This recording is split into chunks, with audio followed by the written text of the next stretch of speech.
We had her back last week as I resuscitated her career. The Lazarus of I'm joking. Alicia Fitzgerald. See, since you came on with me, you've been on Breakfast with Mike, everything's taken off. It's not just your boyfriend Simon who looks after you. My boyfriend Simon? Is he not called? He's not called Simon. What's he called then? He's called James. Ah, there. I see. I gave you the opportunity. I said, I'll give him a shout out. He's really nice. I love him. I didn't say that. We that. don't live together. I'm not that committed, but I love him. You all right? You're the worst. You love it though, don't you? Yeah, I do. Really, welcome. Honestly, I really love your perspective and take on this today. So, Rachel Reeves, you would understand the station that we work on. There is real cynicism about. Certainly, if you look at her and Starmer on one side talking about growth, but to the point where Miliband doesn't turn up, he's in a huff. Obviously, Sadiq Khan says, "Oh, pollution, noise. I'm going to go against it." So there's a split there. But you look at Starmer and Reeves specifically, and they go on about growth. But then they raise taxes in that budget on small businesses. This workers' right law that's being brought in is going to make it almost impossible to employ anybody without them saying, "I'm sorry, I've cut my toenails and I'm feeling anxious about my life and I'm going to sue you." Literally, that's stupid. And Harry Cole was saying earlier, they talk a good fight sometimes, but there doesn't seem any detail, any depth, any conviction or any plan. Would you agree with that? Yeah, and I think the thing with that speech today was these big announcements. And don't get me wrong, I'm grateful that there actually were some announcements and some policies, because 9 times out of 10 when you get these speeches, it's kind of just a whole lot of waffle and you haven't actually heard what they're going to do. So in that regard, fine, at least there's some plans there. But with things like the Heathrow airport expansion, I mean, that is going to take ages. I mean, even to get that agreed, to get the planning permission agreed, to get all these things agreed, that will take about 4 years. Then actually building it will take, like 7, 8, 9 years? I mean, that's going to take us into the 2030s.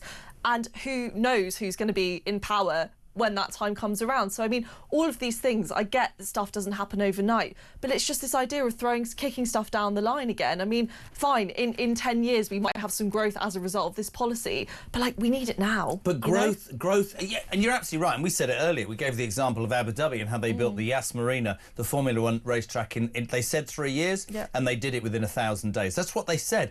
In this country, the planning, so you're right, virtue signalling, saying, oh, I think we should build that because it'll help growth, but when you're then raising taxes against small, medium and even larger businesses, which make it impossible for them to continue. We speak to people all the time who are either leaving this country because they're wealthy or successful and they create wealth for other people. No, you've got to go, you're all, we're going to screw you lot. But smaller businesses, and I don't know, I said something during the election campaign that lots of people laughed at. You weren't with me at that point, but genuinely this is true. I said that I think he's invited so many people into his tent to get elected that his big problem afterwards will be trying to placate everybody. And now he's got a position where he might want to build a runway, he might want to lower taxes. You know the tractor tax to screw farmers so he can nick their land and build wind farms. Has he not worked out that I worked it out the other day? 74 of the seats in the north that his Labour Party won to win that election are rural constituencies.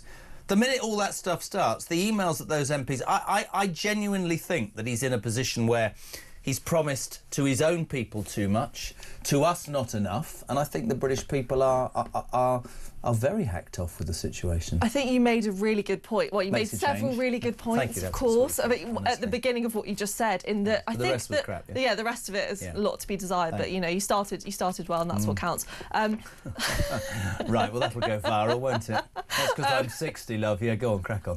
Yeah. You dish it out, you've got to get it back sometimes. Apparently, it's only fair. Yeah. So this idea that he's trying to please too many people, I think loads of people thought that was an election-winning tactic. I think loads of people thought he's going to do this before the election so that he wins, which is fair. Loads of parties have done that in history, fine. But then thought that once he was in, it would be more clear kind of what the party stands for, what their priorities are. But it still feels like we're trying to please people on the far left of the political spectrum, and then Tories as well, and it's like that it doesn't match up. I ended up thinking during the election campaign that Starmer and Sunak, there wasn't much difference, and I took real affront to Reform being called far right, because you're far too young, but I was brought up in a Tory household, and the things that Reform, not all of it, but a lot of what Reform was talking about was traditional Tory values. But, you had Boris Johnson advocating net zero. You had all of, and I said it yesterday, and I'd be interested in your opinion on this.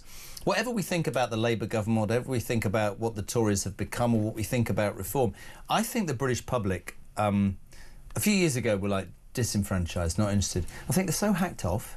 I think they're so off that they work hard, they struggle to pay their bills, they, you know, the ones that never ask for a handout, and then they look at either people coming to this country or criminals being released early or unions 11 we're apparently 22 billion in a black hole. You can't say black anymore. Do you know that? That's the other day.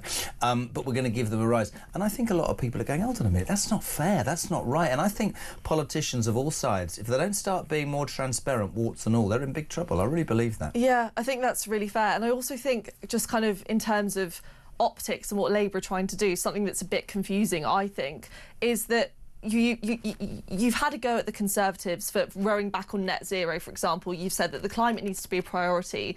You've then given the go-ahead to a Heathrow runway expansion, which obviously kind of negates everything that they've been saying about net zero, because they promise growth, which is why you promise everything. You can't do it. Well, this is it. So it's like you can't have both, I don't think. I think the view's easy from the cheap seats, and I think that Keir Starmer personally is out of his depth. I'm not saying that any of the last two Tory Prime Ministers weren't out of their depth, but I think anybody could have won that election. I think the Tories were that bad and had stopped being listened to by the public, and I do fear. It's so nice to... Will you come every week? Of course I'll come every week. Very nice. And James treats you well, yeah? Make sure you do, James, because otherwise I'll visit you in the small hours and put a bat up your nightdress. I'm joking.